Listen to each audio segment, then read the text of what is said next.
मीरपुर नाम के शहर में तेजस अपनी पत्नी नीरू के साथ रहता था। पति पत्नी दोनों ही नौकरी करते थे। एक दिन तेजस गांव अपनी माँ के पास फोन करता है। हेलो, प्रणाम माँ। जीते रहो माँ, तुम दादी बनने वाली हो। हैं? अरे वाह, ठीक है बेटा, मैं कल ही आती हूँ। जब माँ जी शहर पहुंची तो बेटे बहू ने बहुत अच्छे से स्वागत किया। लीजिए माँ जी, चाय। अरे गर्मा गर्म पकोड़े ले आओ माँ के लिए। नीरू रसोई में गई और 2 मिनट में ही पकोड़े ले आई। जी ये लीजिए। बहू जादू से बनाए हैं क्या? अभी तो रसोई में गई थी। यम्मी।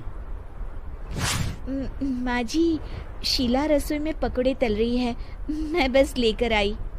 हे भगवान, मेरा धर्म भ्रष्ट कर दिया तूने। अब तो गंगा जल से शुद्धिकरण करना होगा। दूसरे दिन, माँ जी मैंने नाश्ता बना दिया है, ऑफिस जा रही हूँ। पर अभी तो घर का सारा काम पड़ा है।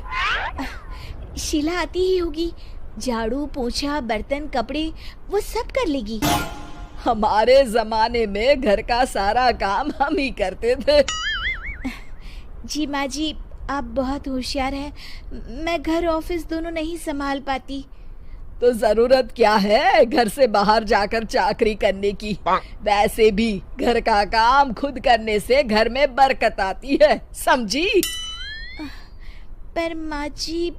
पर वर कुछ नहीं, इस महीने की पगार मिले फिर ऑफिस बंद है। हाँ। रात को नीरू तेजस से कहती है, सुनिए जी, माँ जी बोल रही थी कि मैं नौकरी छोड़ दूं। वैसे ठीक ही तो है, अभी तुम्हें आराम की जरूरत है। फिर भी आराम कहाँ, शीला को छुड़ाने के लिए बोल रही थी। तो अब 24 घंटे में इतना काम तो कर ही सकती हो।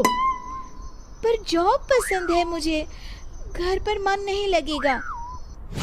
अगले दिन जब दोनों ऑफिस के लिए निकल रहे थे, मेरी तो कोई कीमत ही नहीं है इस घर में।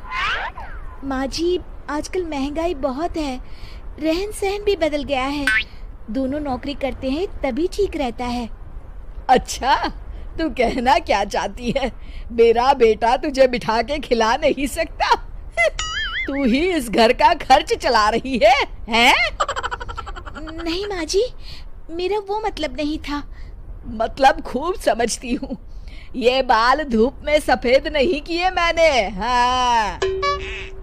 अब तो ये रोज का काम हो गया था। तेजस भी रोज की झिकझिक से परेशान हो गया था। एक दिन उसने कहा, नीरू, वैसे भी तुम्हें मैटरनिटी लीव मिलने वाली है, तो अभी से ही छुट्टी ले लो। पर क्या, मेरी सैलरी अच्छी खासी है। आखिर नीरू ने रिजाइन कर दिया। जब बच्चा हुआ तो घर में सब बहुत खुश हुए।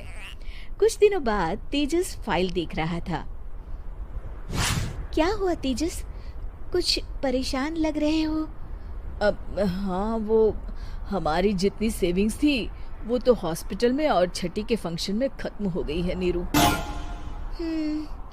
और अभी वैसे मंदी चल रही है तो मैं बोल रही थी कल मुन्ना को हेपेटाइटिस का टीका लगवाना है। नीरू, क्या पोस्टपोन नहीं कर सकते? नहीं जी, बिल्कुल नहीं। अब तेजस को समझ में आ रहा था कि उससे गलती हुई है। पैसों की कमी का असर घर के माहौल पर भी पड़ रहा था। अगले दिन, बेटा मेरा चश्मा और ये दवाइयाँ ले आना, पर्चा देते हुए माँ जी ने कहा। जी। तेजस, मुन्ना के लिए दूध का डिब्बा और डायपर भी ले आना, और ये किराने के सामान की लिस्ट है, इसे भी लाना है। तेजस गुस्से में लिस्ट मरोड़कर फेंकता है और चिल्लाता है, पैसे क्या पेड़ पर उगते हैं? ये ले आना, वो ले आना। अरे पर ये जरूरत का सामान ही है। वो गुस्से में बिना कुछ कहे ऑफिस चला गया। अरे लंच तो ले जाइए। नीरू दौड़कर डिब्बा पकड़ाती है। एक दिन खाना खाने के बाद, नीरू, अब तो मुन्ना कुछ बड़ा हो गया, तो अब तुम वापस ज्वाइन कर लो ना जॉब। पर इस रिसेशन में जॉब मिलना बहुत मुश्किल है। ट्राई तो करो।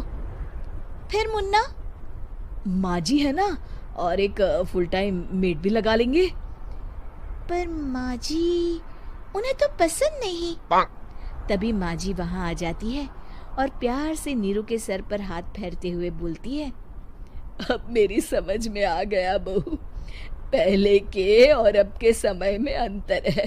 तुम काम शुरू करो, मुन्ना की जिम्मेदारी मेरी। मेरी प्यारी माँ जी, ये कहकर नीरू उनके गले लग गई। शिक्षा, परिवर्तन संसार का नियम है, हमें भी समय के साथ चलना चाहिए। उम्मीद है कि आपको हमारी ये कहानी पसंद आई होगी।